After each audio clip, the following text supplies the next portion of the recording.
Capítulo 2. Da representação. Artigo 115. Os poderes de representação confere-se por lei ou pelo interessado. Artigo 116.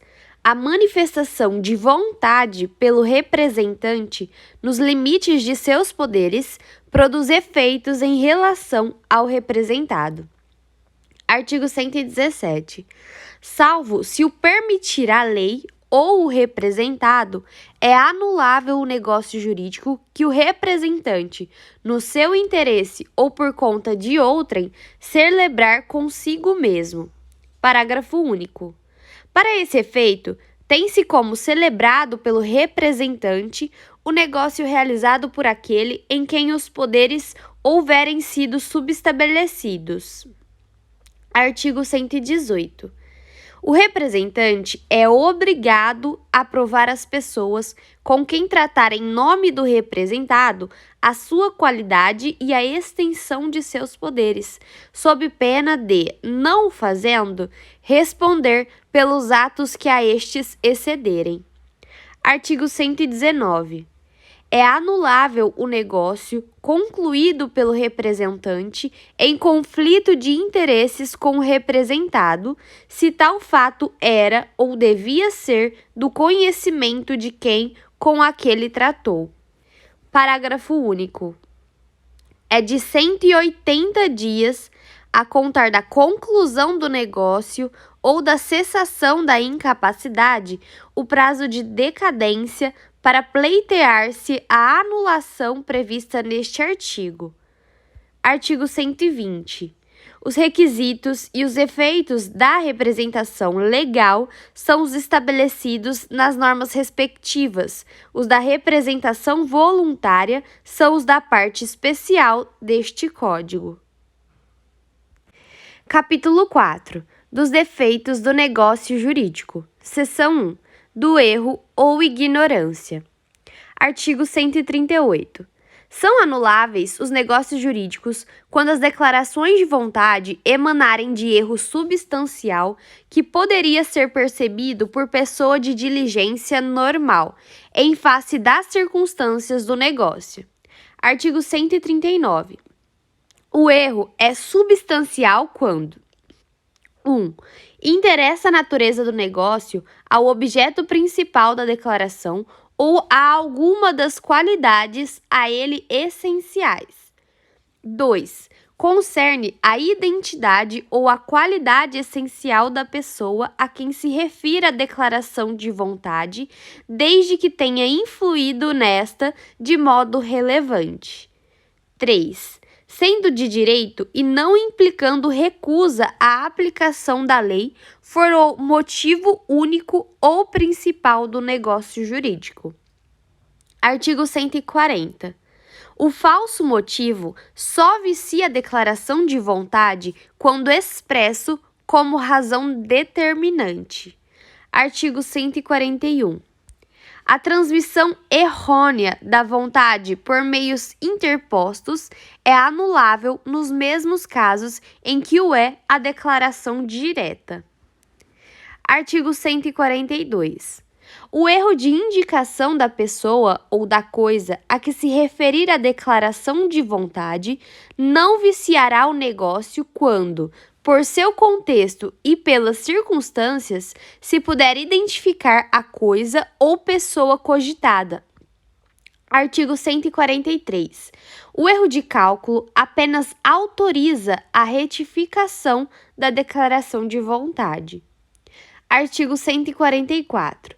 O erro não prejudica a validade do negócio jurídico quando a pessoa a quem a manifestação de vontade se dirige se oferecer para executá-la na conformidade da vontade real do manifestante. Seção 2. Do dolo. Artigo 145. São os negócios jurídicos anuláveis por dolo quando este for a sua causa. Artigo 146. O dolo acidental só obriga a satisfação das perdas e danos e é acidental quando, a seu despeito, o negócio seria realizado, embora por outro modo. Artigo 147. Nos negócios jurídicos bilaterais, o silêncio intencional de uma das partes a respeito de fato ou qualidade que a outra parte age ignorado constitui omissão dolosa, provando-se que, sem ela, o negócio não se teria celebrado. Artigo 148. Pode também ser anulado o negócio jurídico por dolo de terceiro, se a parte a quem aproveite dele tivesse ou devesse ter conhecimento. Em caso contrário, ainda que subsista o negócio jurídico, o terceiro responderá por todas as perdas e danos da parte a quem ludibriou. Artigo 149. O dolo do representante legal de uma das partes só obriga o representado a responder civilmente até a importância do proveito que teve. Se, porém, o dolo for do representante convencional, o representado responderá solidariamente com ele por perdas e danos. Artigo 150. Se ambas as partes procederem com dolo, nenhuma pode alegá-lo para anular o negócio ou reclamar indenização. Seção 3. Da coação. Artigo 151.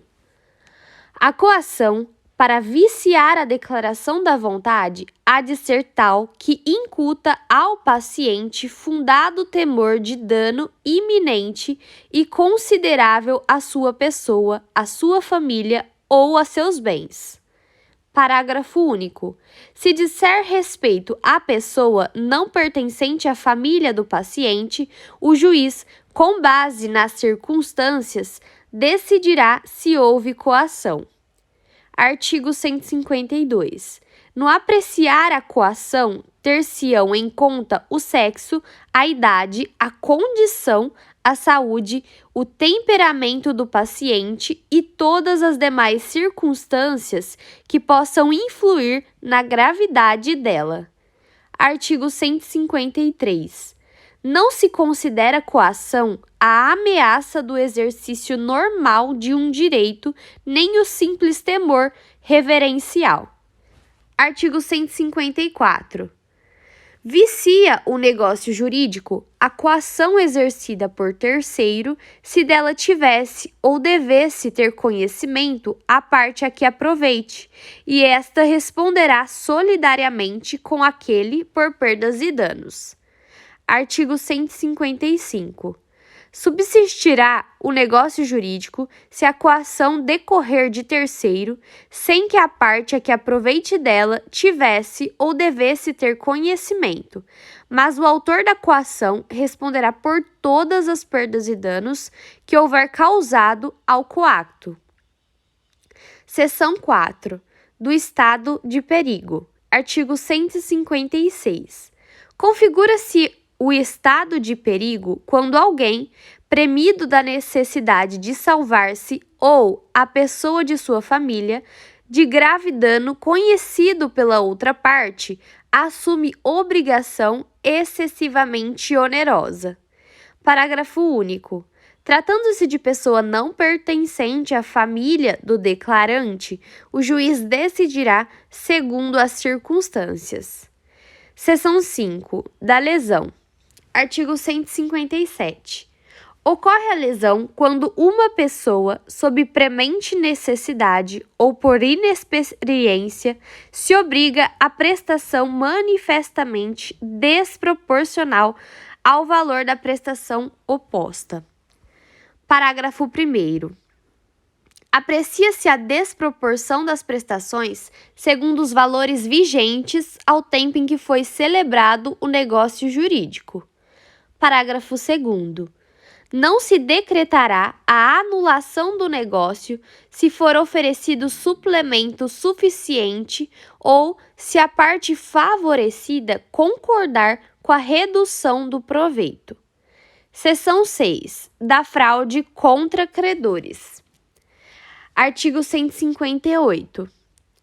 Os negócios de transmissão gratuita de bens ou remissão de dívidas, se o praticar o devedor já insolvente ou por eles reduzido à insolvência, ainda quando o ignore, poderão ser anulados pelos credores quirografários como lesivos dos seus direitos.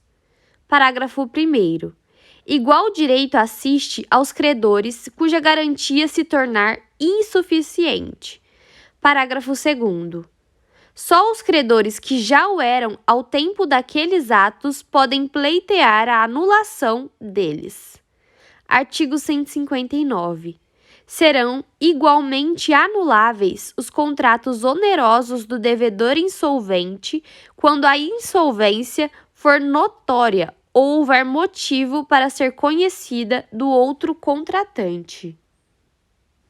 Capítulo 5 da invalidade do negócio jurídico. Artigo 166.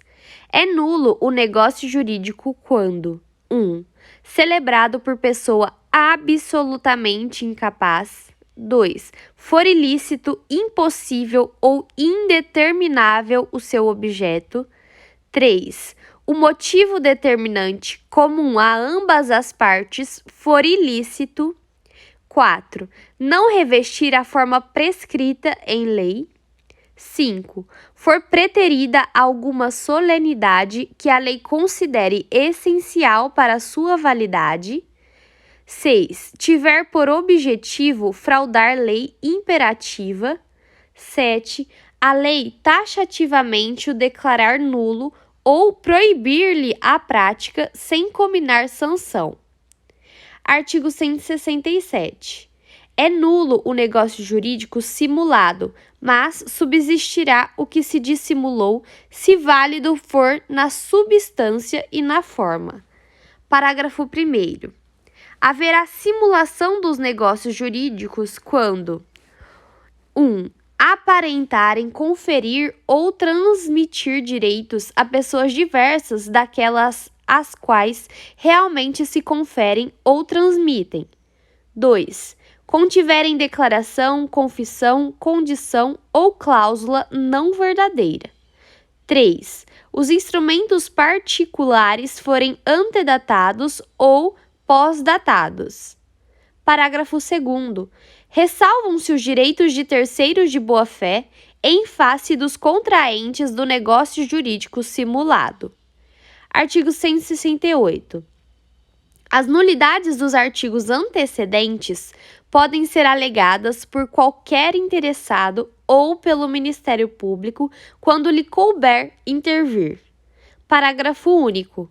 As nulidades devem ser pronunciadas pelo juiz quando conhecer do negócio jurídico ou dos seus efeitos e as encontrar provadas, não lhe sendo permitido supri-las, ainda que a requerimento das partes. Artigo 169. O negócio jurídico nulo não é suscetível de confirmação nem convalesce pelo decurso do tempo. Artigo 170. Se, porém, o negócio jurídico nulo contiver os requisitos de outro, subsistirá este quando o fim a que visavam as partes permitir supor que o teriam querido se houvessem previsto a nulidade. Artigo 171. Além dos casos expressamente declarados na lei, é anulável o negócio jurídico. 1. Por incapacidade relativa do agente. 2. Por vício resultante de erro, dolo, coação, estado de perigo, lesão ou fraude contra credores. Artigo 172. O negócio anulável pode ser confirmado pelas partes, salvo direito de terceiro. Artigo 173. O ato de confirmação deve conter a substância do negócio celebrado e a vontade expressa de mantê-lo. Artigo 174. É escusada a confirmação expressa quando o negócio já foi cumprido em parte pelo devedor, ciente do vício que o inquinava. Artigo 175. A confirmação expressa ou a execução voluntária de negócio anulável nos termos dos artigos 172 a 174 importa a extinção de todas as ações ou exceções de que contra ele dispusesse o devedor. Artigo 176. Quando a anulabilidade do ato resultar da falta de autorização de terceiro, será validado se este a der posteriormente. Artigo 177. A anulabilidade não tem efeito antes de julgada por sentença, nem se pronuncia de ofício. Só os interessados a podem alegar e aproveita exclusivamente aos que a alegarem, salvo o caso de solidariedade ou indivisibilidade. Artigo 178. É de 4 anos o prazo de decadência para pleitear-se a anulação do negócio jurídico contado. 1. No caso de coação, do dia em que ela cessar. 2. No de erro, dolo, fraude contra credores, estado de perigo ou lesão, do dia em que se realizou o negócio jurídico. 3. No de atos de incapazes, do dia em que cessar a incapacidade. Artigo 179. Quando a lei dispuser que determinado ato é anulável sem estabelecer prazo para pleitear-se a anulação, será este de 2 anos a contar da data da conclusão do ato. Artigo 180. O menor, entre 16 e 18 anos, não pode, para eximir-se de uma obrigação, invocar a sua idade se dolosamente a ocultou quando inquirido pela outra parte ou se, no ato de obrigar-se, declarou-se maior. Artigo 181. Ninguém pode reclamar o que, por uma obrigação anulada, pagou ao incapaz, se não provar que reverteu em proveito dele a importância paga. Artigo 182. Anulado o negócio jurídico, restituir-se-ão as partes ao estado em que antes dele se achavam, e não sendo possível restituí-las, serão indenizadas com o equivalente. Artigo 183. A invalidade do instrumento não induz a do negócio jurídico, sempre que este puder provar-se por outro meio. Artigo 184.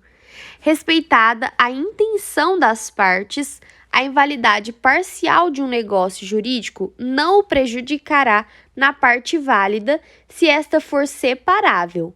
A invalidade da obrigação principal implica a das obrigações acessórias, mas as destas não induz a da obrigação principal.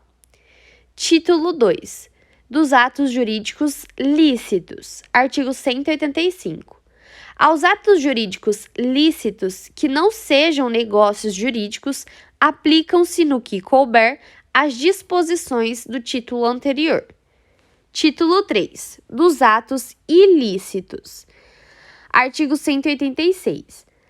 Aquele que, por ação ou omissão voluntária, negligência ou imprudência, violar direito e causar dano a outrem, ainda que exclusivamente moral, comete ato ilícito.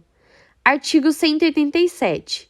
Também comete ato ilícito o titular de um direito que, ao exercê-lo, excede manifestamente os limites impostos pelo seu fim econômico ou social, pela boa-fé ou pelos bons costumes. Artigo 188. Não constituem atos ilícitos. 1. Os praticados em legítima defesa ou no exercício regular de um direito reconhecido. 2. A deterioração ou destruição da coisa alheia ou a lesão à pessoa a fim de remover perigo iminente.